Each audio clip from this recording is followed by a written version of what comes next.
Good morning, students. I am well here and I hope all of you are also well at your home.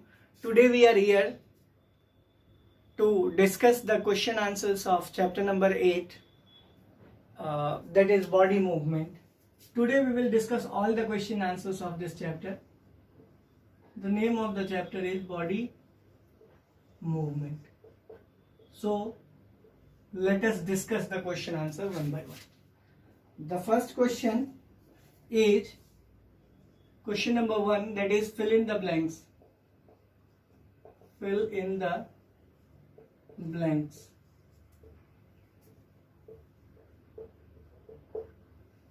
So the first question is कि joints of the body help in the dash of the body. पहला question क्या है बेटा? Joints in the body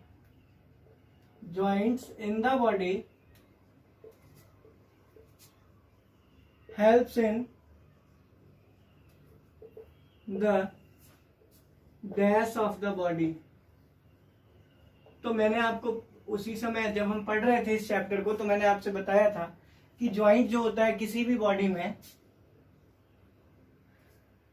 किस में help करता है, तो हम कहेंगे क्या कि जॉइंट्स कभी भी मूवमेंट में हेल्प करते हैं. किस में हेल्प करते हैं?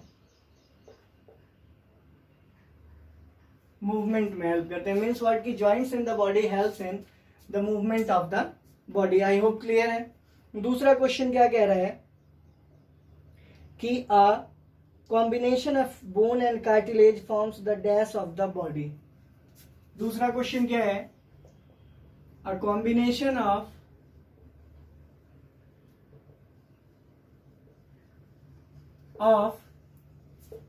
bones and cartilage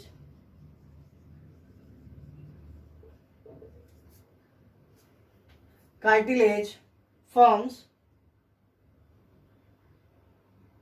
dash of the body. Cartilage forms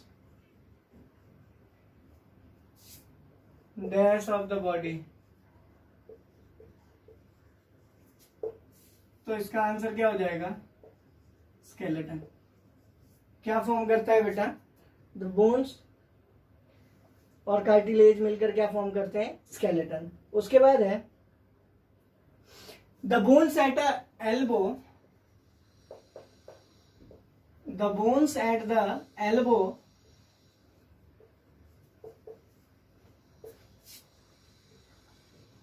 are joined by dash joint.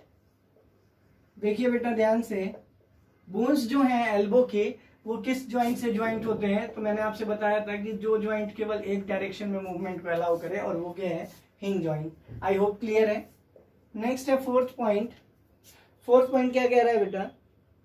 कि the contraction of the dash pulls the bones during movement. The contraction of dash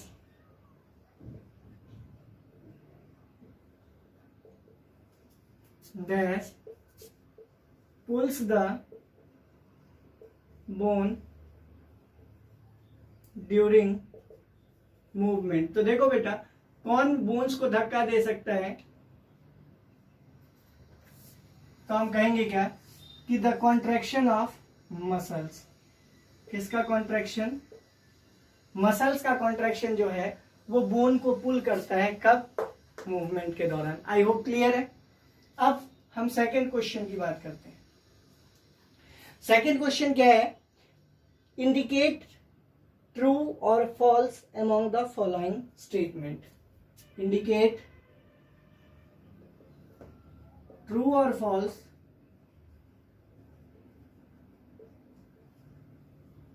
along the following statement.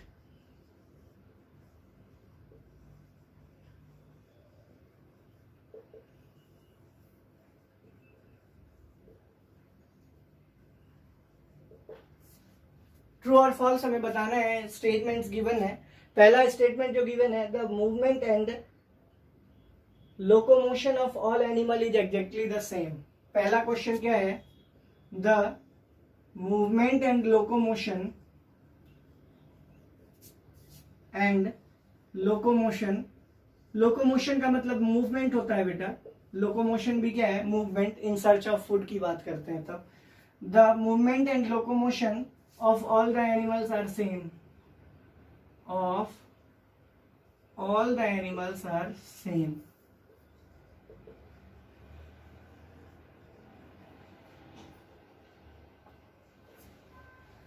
तो देखिए बेटा, question क्या है? Movement और locomotion सभी animals का एक जैसा होता है क्या? तो हम क्या कहेंगे? नहीं। क्यों? क्योंकि हम सीधे चलते हैं। स्नेक क्या करता है? जिगजैग मैनर में मूव करता है। वहीं डॉग्स जो है हमसे अलग मूव करते हैं, डॉग से अलग कैट मूव करते हैं। नहीं, तो हर एक का जो मूवमेंट है वो अलग अलग है। हम नहीं कह सकते कि सभी सेम मूवमेंट में घूमते हैं। तो हमारा आंसर ये क्या हो जाएगा? फॉल्स। आई होप क्लियर है, क्योंकि यहाँ ये कह रहा है कि सभी एनिमल सेम तरह से मूव करते हैं, ऐसा तो होता नहीं है। क्लियर है ये? अब सेकंड पार्ट इस क्वेश्चन का हम देखते हैं क्या है।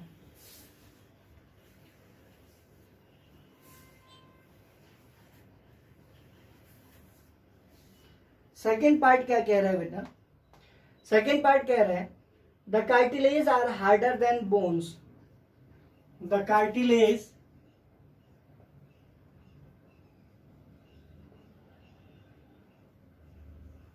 Are harder than bone. Cartilage जो है वो कभी हार्ड नहीं होते, हमेशा सॉफ्ट होते हैं बोन से, इसीलिए ये क्या है? फॉल्स। क्लियर? तीसरा पॉइंट क्या कह रहे हैं? The finger bones do not have joints. The finger bones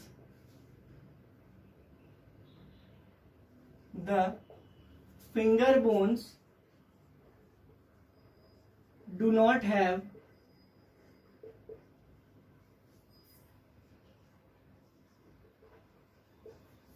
तो जो फिंगर के बोन्स है बेटा, आप ये देखिए, अगर इसमें ज्वाइंट नहीं रहता तो ये कभी घूमता। तो हम क्या कहेंगे? ये भी हमारा आंसर क्या है? फॉल्स।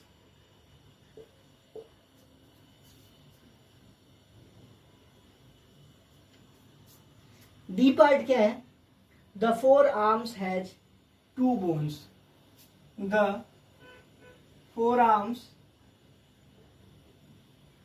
Has two bones. यही है question. The forearm has two bones, ये क्या है बेटा? ट्रू है या फॉल्स है? तो देखिए बेटा, ये हमारा फोर आर्म है, इसमें एक बोन तो यहां है और एक बोन इससे आगे, तो मतलब कहीं ना कहीं कितने बोन्स हैं? टू बोन्स हैं। और यहां भी यही कह रहा है, तो ये क्या हो जाएगा बेटा? ट्रू हो जाएगा। आई होप क्लियर है। ई का पार्ट जो है वो क्या कह रहा है कि cockroaches have an outer skeleton. हमने कल ही पढ़ा था इसको कि cockroaches have an outer skeleton. ये सही है बेटा, क्योंकि कॉकरोचेस के बारे में हमने पढ़ा था कि क्या होता है, उनके पास आउटर स्केलेटन होता है। ये क्या है? ट्रू। कोई प्रॉब्लम नहीं है बेटा, यहां तक समझ आ गया होगा। उसके बाद है बेटा क्वेश्चन नंबर थर्ड, जो कि है match the following. Question number third क्या है? Match the following. इसमें देखिए क्या कह रहे हैं। क्वेश्चन ये कह रहे हैं कि कॉलम 1 में क्या दिया है। तीसरा क्वेश्चन है मैच द फॉलोइंग।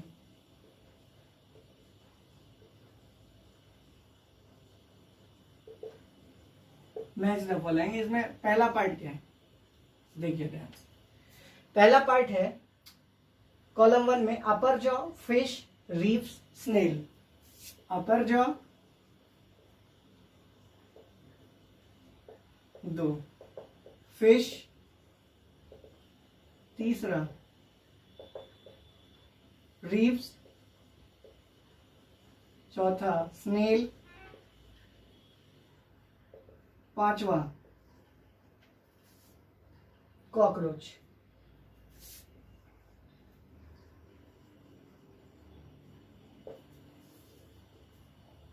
उसके बाद अब सेकेंड पार्ट में क्या है? Have fins on the body.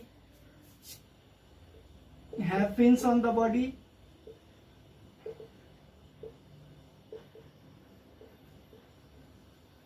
दूसरा पार्ट क्या है? Has an outer skeleton.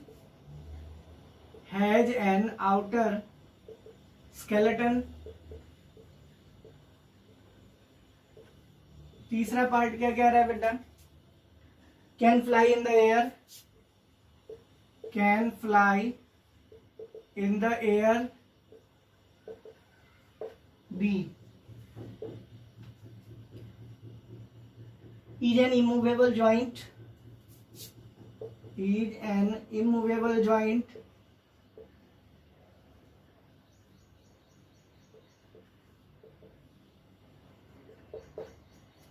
E part क्या है? ई पार्ट है आपको protects the heart.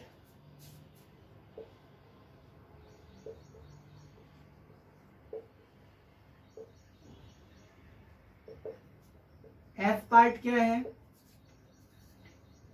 shows very slow movement.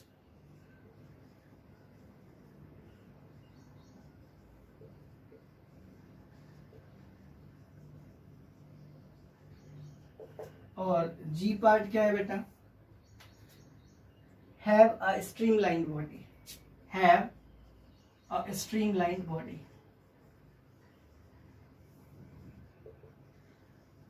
बहुत आसान है बेटा, ये सभी चीज हमने पढ़ रखा है. देखिए यहां पर अपर जॉ मैंने आपको पहले बताया था कि वो क्या होता है? इमूवेबल जॉइंट है, इसीलिए डी वाला ऑप्शन हो जाएगा इसका. फिश, फिश के पास फिन्स भी होता है और स्ट्रीमलाइंड बॉडी भी होती है, तो कहीं ना कहीं इसके लिए आंसर क्या हो जाएगा? ए और जी. ठीक है. रिब्स क्या है? Protects the heart. हमने कल पढ़ा था इसको, इसीलिए इसका E part. Snail shows very slow movement, क्योंकि स्नेल के बारे में हम जानते हैं कि बहुत धीरे धीरे चलता है. और last cockroach. Cockroach outer skeleton भी होता है और इसकी प्रॉपर्टी में मैंने आपको बताया था कि वो हवा में उड़ भी सकता है, तो इसीलिए इसका आंसर बी और सी है. एक बार फिर से समझ लीजिए. अपर जॉ की अगर हम बात करेंगे तो इमूवेबल रहता है. फिश के पास फिन्स भी हैं और स्ट्रीमलाइन बॉडी भी है. रिब्स हार्ट को प्रोटेक्ट करता है. स्नेल धीरे चलता है. और कॉकरोच के पास ये भी शक्ति होती है कि वो उड़ सकता है और साथ ही साथ वो क्या और करता है? तो हम कहेंगे क्या कि उसके पास आउटर स्केलेटन होता है. आई होप क्लियर है. अब लास्ट क्वेश्चन हम देखेंगे कि क्या है लास्ट क्वेश्चन में. बहुत ध्यान से देखने की जरूरत है.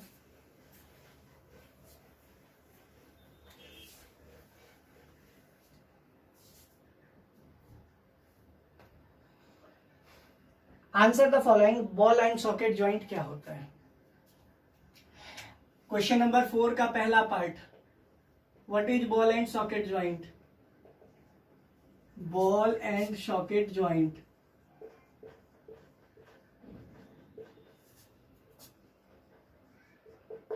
ठीक है. सेकेंड पार्ट क्या है? Which of the skull bones are movable? Which of the skull bones are movable? Are movable. तो इसमें तो तुरंत हमारा आंसर हो जाएगा लोअर जॉ. इसका आंसर तो बहुत सिंपल है. और थर्ड क्वेश्चन क्या कह रहा है? थर्ड क्वेश्चन कह रहा है why can our elbow not move in backward direction? Why can our elbow not move in backward direction? Not move in backward direction.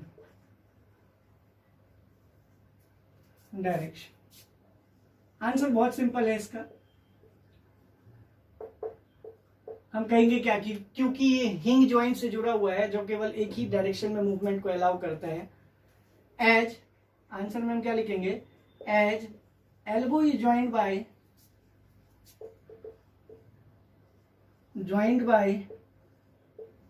A hinge joint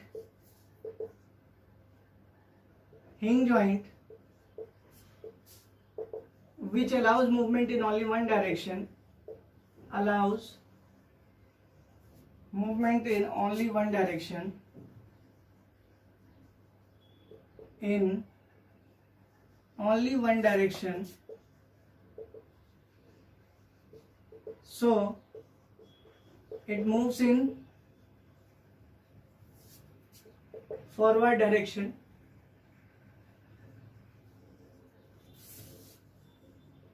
as a result it cannot move in backward direction.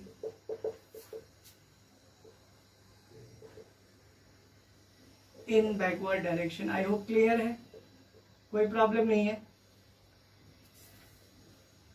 समझ में आ गया. और इसका बहुत simple answer है, the joint that allows movement in the joint that allows the movement in all the direction, that allows movement in all direction, in all the direction. I hope clear है, यहां तक कोई problem नहीं है. Example के लिए हम लिख देंगे द शोल्डर जॉइंट.